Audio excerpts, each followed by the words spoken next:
Baik, alhamdulillah Pak Rahman, terima kasih bersedia hadir pada Yuji Talk eksklusif IKN yang pada hari ini membahas topik alam tetap lestari. Nah, ini sesuai banget nih dengan latar belakang beliau sebagai Sekjen IALI atau Ikatan Arsitek Lanskap Indonesia, juga beliau sebagai anggota tim pemenang Sayembara Gagasan IKN, dan latar belakang beliau sebagai arsitek lanskap yang sudah malang melintang nih di dunia internasional dan nasional. Monggo, mungkin Pak Rahman bisa menjelaskan kepada kita, para pemirsa, latar belakang dari keterkaitan profesi arsitektur lanskap ini dengan perencanaan dari IKN, di mana harus mempertimbangkan alam tetap lestari. Silakan, monggo Pak Rahman. Baik, jadi memang dalam konteks IKN ya, kita banyak, tidak hanya arsitek lanskap sebetulnya terlibat, masih banyak profesi-profesi lain yang juga terlibat. Tapi karena kebetulan saya adalah Sekretaris Jenderal IALI, saya ingin membahasnya sedikit dalam konteks IALI. Kalau boleh saya share screen ya. Jadi dalam konteks asosiasi profesi, kita ini ingin menjaga idealisme melalui asosiasi profesi gitu ya.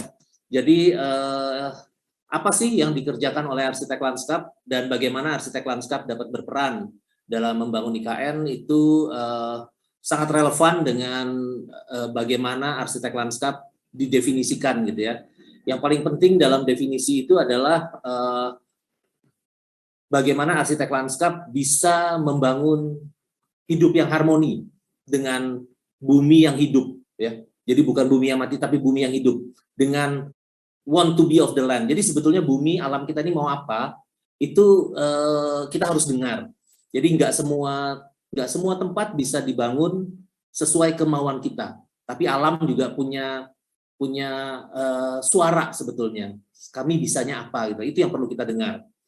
Nah, dalam konteks IKN, area yang sekarang disebut-sebut sebagai KIPP itu sebetulnya adalah area hutan produksi ya. Hutan produksi yang sekali panen 200 hektar dipotong. 200 hektar itu seberapa banyak panennya? Ya kurang lebih seisi kapal ini gitu ya. Seisi kapal ini sudah penuh nanti. Nah, inilah kawasan yang kita sebut dengan kawasan KIPP itu. Jadi setiap 5 tahun sekali akan dipotong, dibawa, dipanen gitu ya. Jadi bagaimana kemudian kita berperan, arsitek lanskap berperan. Jadi pada saat mulai gaung cerita tentang IKN itu bergerak, muncul di mana-mana gitu ya,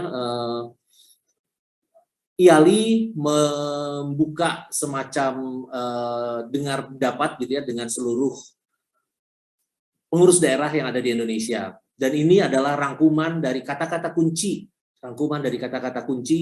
harapan dari teman-teman sejawat arsitek lanskap dari seluruh Indonesia. Jadi center point-nya adalah IKN, kita banyak kata-kata penting ya, ada perencanaan, ada kota, ada hutan, ada kawasan, ada Kalimantan, dan cukup banyak. Jadi kata-kata kunci ini menjadi dasar bagi kami pada saat mendapat kesempatan untuk beraudiensi dengan Pak Presiden. Kami menyampaikan ada beberapa hal pada saat itu ya, bagaimana lanskap merupakan wadah dalam merancang lingkungan hidup manusia, dan penting sekali untuk mengidentifikasi lokasi dan feature penting untuk merencana dan merancang. Dan perlu gestur kuat dari pemerintah untuk menunjukkan komitmen pemerintah pada lingkungan ya. Membangun hutan sebelum membangun kota ini sangat penting. Jadi kita memang mendengar banyak di media gitu ya bahwa mau bangun ini, bangun itu. Tapi sebetulnya membangun hutannya itu tidak banyak diekspos oleh media. Mungkin kurang seksi tapi sebetulnya pemerintah sudah menyiapkan itu.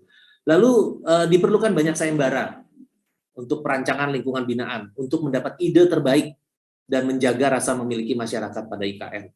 Dan yang paling akhir, yang paling penting adalah perlu tim profesional lintas disiplin yang bisa mengawal proses perencanaan dan eksekusi secara holistik dan terintegrasi, bukan sektoral. Nah itu bagian yang paling penting menurut saya. Mungkin demikian Bu Irina sebagai pengantar. Baik, Terima kasih Pak Rahman atas pengawalannya mengenai peran profesi arsitektur lanskap dalam perencanaan IKN. Dan ini tentunya sangat menarik karena ada kata-kata kolaborasi itu ya Pak ya, antara bidang arsitektur lanskap dan bidang-bidang lainnya.